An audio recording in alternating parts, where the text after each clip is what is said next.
વડોદરામાં દબાણ દૂર કરવા મુદ્દે જ્ઞાનીબેનનો પ્રહાર, ધંધા રોજગાર પર બુલડોઝર ફેરવી દેવું અયોગ્ય, વિનાશ વેરીને ધાર્મિક સ્થાનોનો વિકાસ યોગ્ય નહીં, કોઈની લાગણી દુભાવવી એ તો ભગવાન રાજી ન રહે, પહેલા વૈકલ્પિક વ્યવસ્થા કરો પછી જ દબાણો તોડો।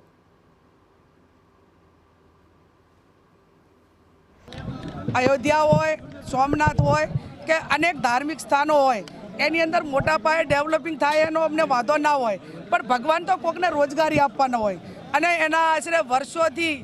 परंपरागत रीते नाना मोटा लोको धंधो रोजगार करीने पोतानुं गुजरान चलावता होय, एमना उपर बुलडोजर फेरवीने नाखवा, एमने बेइज्जत करीने काढी मूकवा, एमना उपर आब अने नीचे धरती बीजी कोई व्यवस्था नहीं। एटले आवी एमने जग्याओ खाली करता आવું करता पहला आ लोकोनी व्यवस्थाओ करवी जोईए अने व्यवस्था कर्या पछी करे लोको एने समर्थन आपे पछी आगळ भगवान त्यारे ज राजी रहे।